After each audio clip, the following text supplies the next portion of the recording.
Esta mujer la conocí yo la primera vez que lo vi. Estaba dando clases debajo de un árbol. Cuando ha muerto, ha dejado un colegio que tiene 4 plantas y más de 5.000 metros cuadrados dedicados a educar a gitanos y a marginados. Colegio Madre Petra. Está en Torrent. A estas alturas, y todo este preámbulo largo, pero bueno, ameno quizás, a esta altura del preámbulo entro en contacto con el apostolado gitano a nivel nacional, siendo el director nacional don Alberto García Ruiz, sacerdote que tomó este apostolado con toda la fuerza, con toda su ilusión, con todo su cuerpo, con toda su alma, con todos sus saberes, con todos sus entendimientos y con todos sus deberes, el cual me dio suficientes enseñanzas para ilusionarme absolutamente de este apostolado. No debemos ignorar a don Alberto. Colaboró directamente a la creación de los órganos internacionales, los que se dedicaban a gitanos, como es el Comité Católico Internacional, al que habitualmente lo acompañaba yo en estos viajes a Europa, entrevistándonos con sacerdotes y laicos interesados en la creación de entidades a nivel europeo. Pero además, cuando dejó la Dirección Nacional de Apostolado Gitano, había creado secretariados en todas las diócesis de España. En su mandato se llevó a efecto el primer estudio sociológico nacional del pueblo gitano, efectuado por el Instituto Nacional de Sociología Aplicada, dirigida por don Jesús María Vázquez y subvencionado el importe por doña Amparo Illana de Suárez. Deseo destacar su gran humanidad y su gran humildad. Imaginar lo que aquella época en que no se disponía de ninguna clase de subvenciones y que aquella gran señora se prestase a que dispusiéramos de un estudio sociológico nacional, que fue el que nos ayudó a conocer nuestra real situación económica, social. En definitiva, sociológicamente no conocíamos a nuestro pueblo, no sabíamos cuál era la situación de nuestro pueblo. No teníamos los datos reales de cómo estábamos. Y gracias a este estudio, que fue subvencionado por doña Amparo Illana, muchas gracias, está en el cielo. Como anécdota figurado, os pido otro esfuerzo mental, porque si no, no lo vais a entender. En la asamblea de vocales se acordó que las fichas de campo, las entrevistas que se le hacían a los gitanos por toda España, fueran anónimas, que no figuraran ni el nombre, ni los apellidos, ni la calle, ni la ciudad, ni nada. Y ahí tuvimos que esforzarnos. Existía temor. Existía miedo, ¿por qué no decirlo?, de que se nos pudiera reconocer. Había la ley de vagos y maleantes y entonces nos daba miedo que nos identificaran.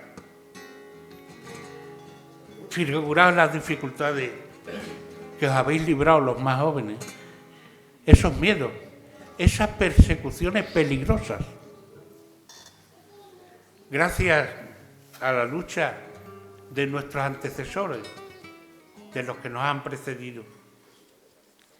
Durante el mandato de don Alberto García Ruiz, se llevó a efecto durante los días 8, 9 y 10 de septiembre del año 78, que ya estábamos organizados, y estoy hablando del año 78, hace 30 y tantos años,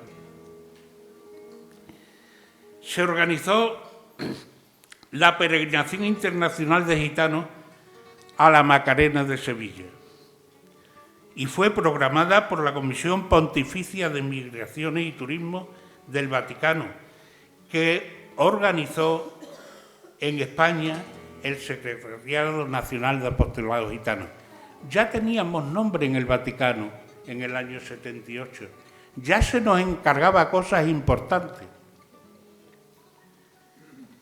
En ese mismo año se organiza el Día de la Cultura Gitana en Madrid, con el cual yo colaboré estrechamente, que se celebró en el Palacio de Congresos y Exposiciones de Madrid.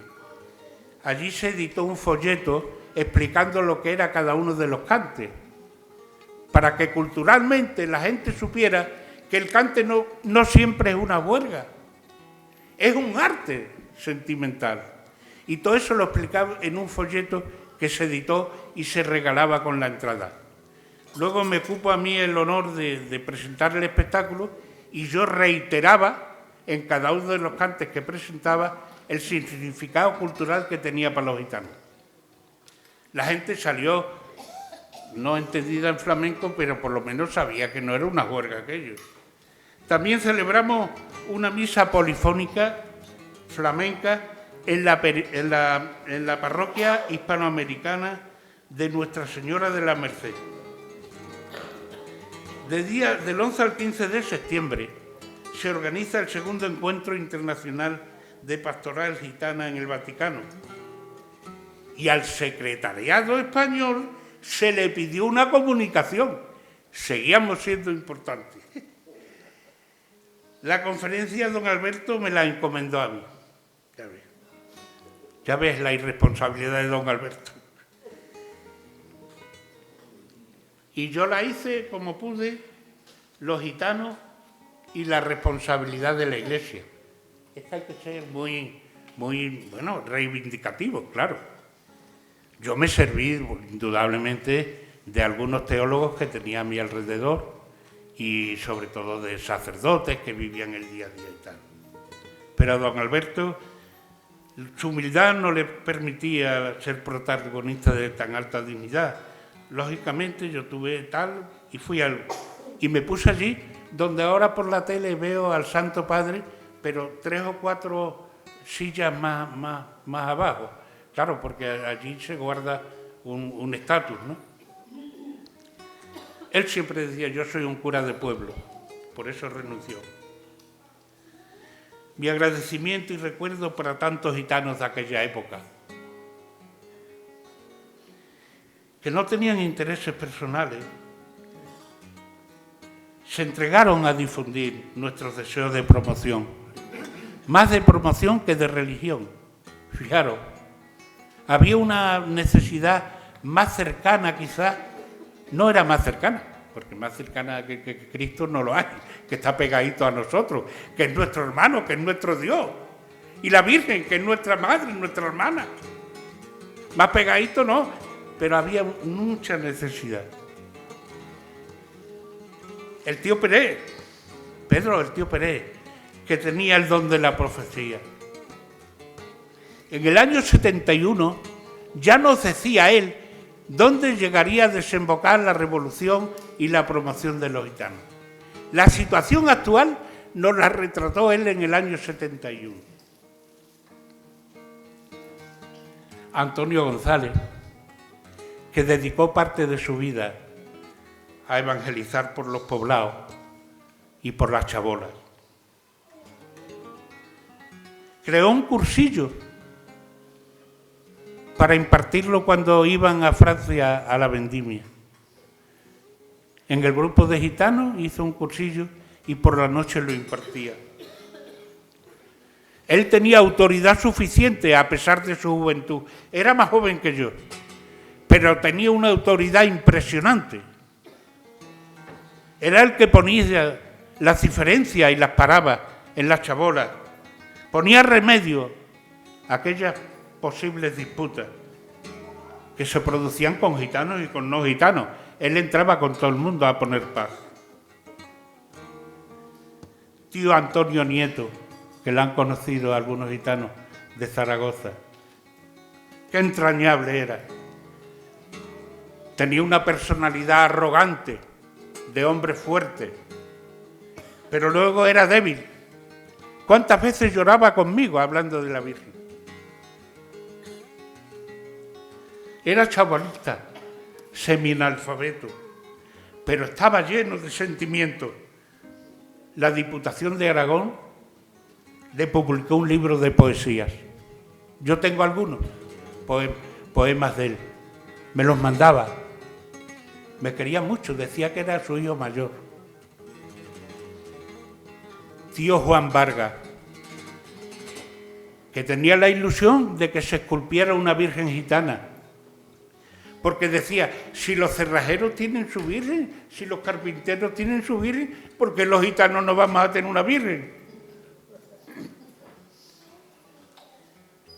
Y ya se esculpió. Madre Gertrudis, después de muerto él, consiguió que se hiciera. Cumplió con los deseos del tío Vargas y está venerada en el colegio Madre Petra, en Torrent, Valencia. Allí radica la Virgen Gitana. Yo tuve el altísimo honor de pedir públicamente la coronación. Y fijaos, la generosidad del arzobispo de allí. En el decreto canónico figura como Maharí Kali, Virgen Gitana, pero lo dijo en romaní y así figura en el decreto canónico. Creo que es la única imagen en el mundo que figura con esta maravillosa adjudicación dedicada a los gitanos. El romaní no es un dialecto de carcelarios o delincuentes, como hay gente que lo cree. Según Folletier, que es catedrático de la Sorbona de París, que no es un cualquiera, es lingüista, es historiador y es sociólogo, dice en su libro 1000 años de historia, el romaní es transcrito. Por su vocabulario y gramática se vincula al sánscrito, al idioma que hablaba Cristo. Figuraos qué grandeza, si hay que cultivar el sánscrito, por Dios. ¿Por qué no se cultiva el romaní? Porque era el idioma de Cristo. Eso nos va a acercar cada vez más, porque vamos a estudiar ese idioma en nombre de Dios, y eso es lo que nos va a acercar a Él. Por su vocabulario y gramática se vincula al sánscrito, al idioma de Cristo, emparentada con lenguas vivas, con lenguas que existen, neoindias, tales como el hindi, el gujarati, el moraca y el cachimiri. Bueno, vamos a seguir. El día 6 al 9 de septiembre se celebra la sexta peregrinación internacional de gitanos al santuario de la Virgen de Fátima. Esto también es propiciado por el Vaticano y se celebra en Portugal, en la Virgen de Fátima. Y nos pide Portugal colaboración y se la prestamos, qué duda cabe. La participación española fue presidida por el ilustrísimo y reverendísimo don Doroteo Fernández y Fernández. A esta peregrinación acudimos gitanos de todo el mundo, entre los que estábamos los gitanos extremeños, por supuesto que acompañados por sacerdotes de Badajoz y provincia, párroco y coadjutor de la Santísima Trinidad. El fraile oblato de María Santísima, don Eugenio Sánchez Tejerina, oblato de María Santísima y párroco de una parte de Badajoz en el extrarradio, que se denominaba las Cuestas de Orinaza, y posteriormente la ciudad sin ley. Don Jesús Soto Mancera, párroco de San Roque de Almendralejo. ¿Cuánta gente lo conociste? Al que le copiamos el apostolado de las tabernas, no fue idea nuestra, era idea de don Jesús Soto Mancera, que hacía el apostolado de las tabernas, pero claro, sin el cante. El cante, eso era una cosa nuestra. Figura la grandeza de este oblato de María Santísima. Era párroco del barrio sin ley. Nunca me quiso decir lo que pasó, pero le tiraron 2 tiros y dio en una puerta. Digo, pero no has dado la parte, no has dicho nada, ¿no? Dice, no, el castigo que le doy es que no reparo la puerta, quedo allí los balazos. Y cada vez que lo vea le voy a decir, mira los tiros que me pegan. Esta era la calidad de este hombre. Los extremeños tuvimos una participación muy activa. Nos encargaron coordinar los cantes flamencos realizados por unos gitanos andaluces de Cabra, del pueblo de mi mujer, de Loles Luján. También el Vía Crucis, que lo dirigió Diego Silva. Tuvimos reuniones con peregrinos y principalmente con los de Córdoba. Quiero resaltar una cosa, porque el Vía Crucis es una vía de la cruz, es el drama de la pasión y muerte de Jesús. Y mi primo Diego, que lo iba dirigiendo, tenía solo 3/4 de riñón, la había operado 2 veces. Y ese día le dio por sangrar. La gente no lo sabía, el único que lo sabía era yo, y lo pasamos bastante mal, peor lo pasó Jesús. Y ahora con este prólogo se deja bien sentado que la banderada del movimiento de promoción del mundo gitano es la Iglesia, que hay mucha gente que se lo quiere arrogar, pero es mentira. La única banderada de la promoción del mundo gitano es la Iglesia, la única, que nadie se lo atribuya. Y de sacerdotes y obispos es la primera idea de crear la romería de los gitanos, a la Virgen de los Remedios. No es idea de ningún gitano, mentira. Los gitanos en este año, hace 50 años, no teníamos capacidad ninguna, excepto alguna élite de gitanos que pudiera haber. Pero los demás no teníamos ni idea. Y son los obispos y los sacerdotes los que hablan de la romería en Extremadura. Pero los gitanos lo que le aportamos es que la mayor devoción era la Virgen de los Remedios. Pues eso es lo que aportamos y poco más. Los gitanos en la creación pusimos poco. La verdad es que esta idea la pasamos a los demás gitanos. Los gitanos no éramos muchos, éramos pocos. En aquella época no estábamos organizados, ni levantábamos actas ni nada, y entonces yo no me acuerdo de mucho que había. Yo me acuerdo de que sí, Cayetano Vega estaba, y algún otro, pero recuerdo que es poco lo que había. Estaba Domingo el de la Queca, estaba Fernando y Mateo de Zafra, pero muy pocos. La veneración de los gitanos a la Virgen de los Remedios existe desde tiempos inmemoriales. Era raro el gitano que venía a la feria, que es el 21 al 25 de septiembre, y no hacía el desplazamiento de los 6 kilómetros que hay andando, y la mayoría de ellos descalzos. Pero hay una cosa muy curiosa, y es preguntarnos, ¿es muy antigua la devoción de los gitanos a la Virgen de los Remedios? Existen coincidencias curiosísimas. Y vamos a recurrir a la historia, que no la hemos escrito los gitanos, pero es lo que tenemos. Fijaos, entre 1425 y 1471, en 46 años, entran 9 grupos de nómadas en España. Si tenemos en cuenta que según algunos textos dicen que la compañía entre 80 y 100 personas en el siglo XV, en la península ibérica existirían entre 800 y 1000 gitanos. En cambio, Teresa San Román, que es socióloga, dice que había 3000. Vaya con los señores, las cosas que nos dicen nos engañan muchas veces. Y luego después entra, que es lo que a mí me convence, y este dato lo doy como lo más cierto, es que entre 1435 hay gitanos que visitan Santiago de Compostela.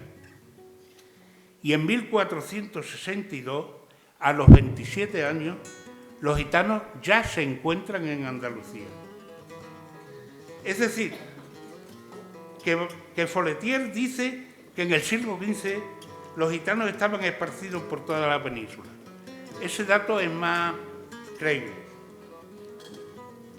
Lógicamente pasaban desapercibidos porque los echaban de otros sitios, en el centro de Europa, y aquí lo que querían era ver si no los conocían. En 1453, por dar datos, se celebra la primera feria de San Miguel. Y en el siglo XV, con distintos nombres, se crea la feria hasta llegar a llamarse de San Mateo, en Fregenal de la Sierra. Y se celebra del 21 al 25. Los historiadores Rafael Caso y Juan Luis Fornieles apuntan que estas posibles coincidencias es porque terminaban el ciclo estival, cuando se renovaban los contratos de los campos y de las bestias y eso, la fecha más recomendable. Esta feria se proveía en buena parte de ganado de Andalucía y se dirigían a la feria de Zafra. Esta coincidencia es que en el siglo XV es la bendición de la capilla de la Virgen, de los Remedios, las ferias de ganado de Fregenal de la Sierra, la feria de San Miguel y la entrada de los gitanos en la península ibérica.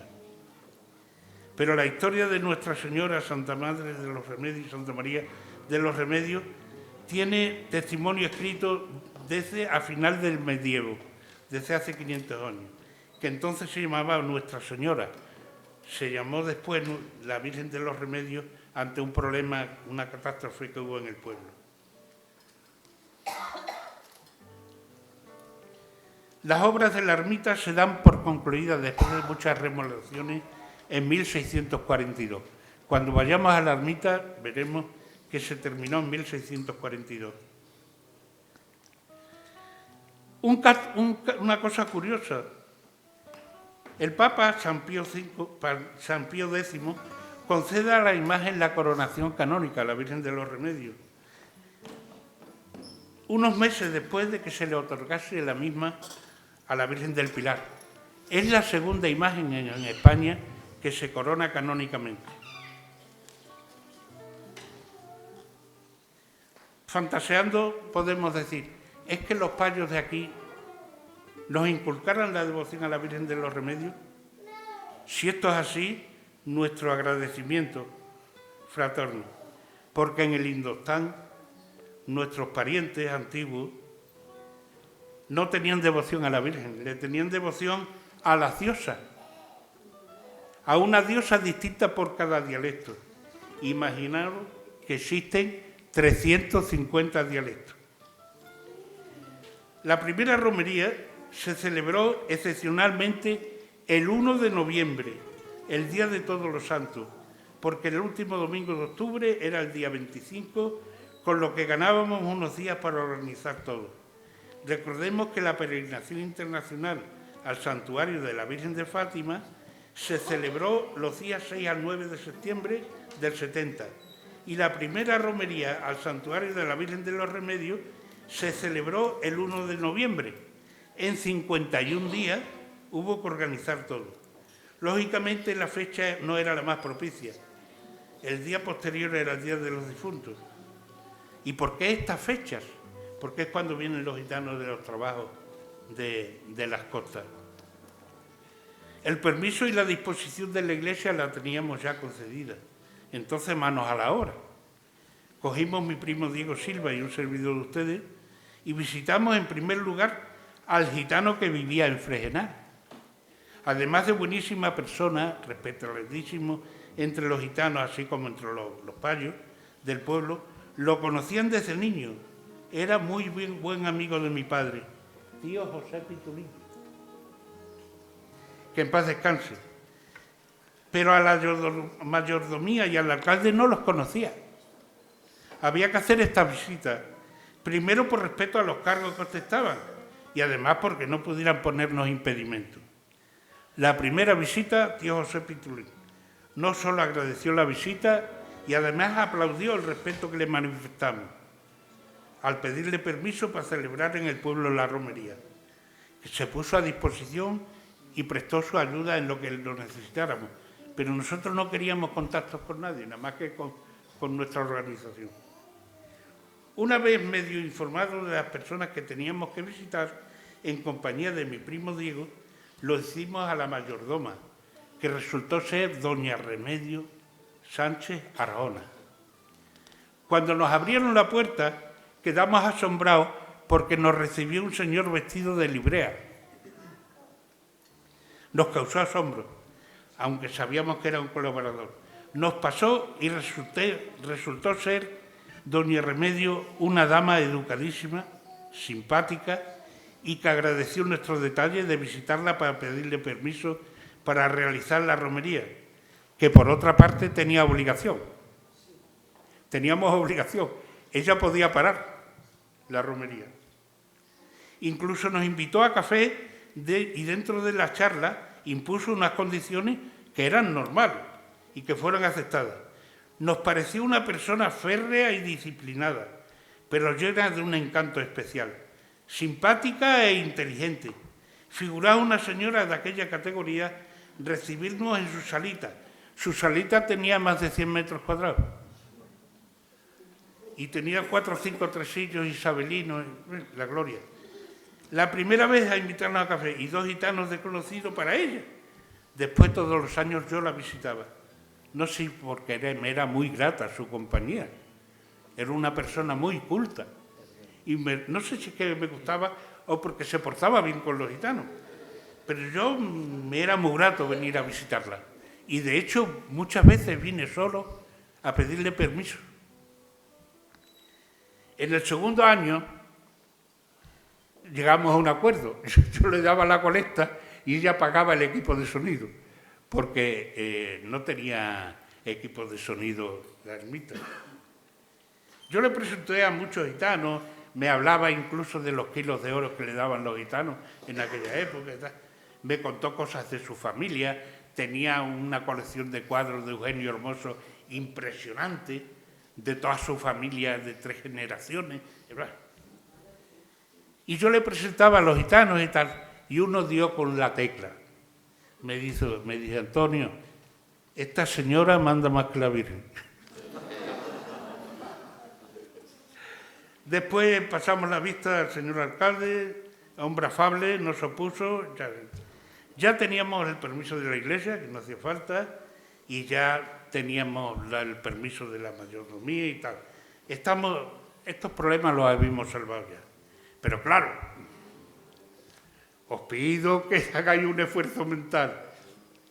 Yo me fui enseguida al periódico y a la radio a decirle que nos habían dado permiso, porque sabíamos que una aglomeración de gitanos en un pueblo no sería bien visto. Iban a recibir presiones. Entonces lo que hice, hacerlo público. Yo le fui rogando al redactor jefe, Manolo, esto hay que hacer, porque además éramos amigos, yo colaboraba mucho con ellos. Esto hay que hacerlo hoy y tiene que salir mañana, porque mañana puede ser tarde. Tiene que salir a primera hora. Y yo, bueno, pues escribe un artículo, di lo que has hecho tú, porque lo has vivido tú. Total, que salió al día siguiente. El beneplácito de la mayordoma, el beneplácito del alcalde y el beneplácito de todo el mundo. Ya no había medio de volverse atrás. Lógicamente, quien tenía los medios era la iglesia, le escribió a todas las parroquias, a todos los pueblos, a todas las parroquias de la diócesis, le escribió hablando de la romería. Y desde el Secretariado Nacional se le escribió a todas las diócesis. En Badajoz, que es lo que yo tocaba más de cerca, se nombraron responsables en cada uno de los barrios. No hay que olvidar que en aquella época vivían en Badajoz más de 3.500 gitanos. Se nombraron responsables en los barrios. La Picuriña ya no existía, la habían prendido fuego, pero existían las Cuestas de Orinaza, el barrio Sin Ley y un grupo de gitanos que vivía en la Plaza Alta y en el Agustín. Y a todos los invitamos. Se celebra la romería y después de la Santa Misa presidida por don Doroteo Fernández y Fernández. Pero había que recibir a los gitanos, era el primer año. Había que darle la bienvenida acorde con las ideas que teníamos, cristianas y reivindicativas. Sobre todo mi primo Diego, así que aunque a la fuerza y por necesidad, se tuvo que hacer cargo de tal menester, porque era el que estaba preparado para ello. Y como no tenías equipos de sonido, lo hizo desde el púlpito, para tener mejor audiencia. En la iglesia os digo de verdad que no cabía un alfiler. La gente se tuvo que quedar en la calle. Y dio la bienvenida así. Y esta fue la charla que dio mi primo Diego. Yo me gustaría que se subiera, me parece que hay un nieto, y leyera el testimonio que hizo su abuelo. ¿Está por ahí Juan Di?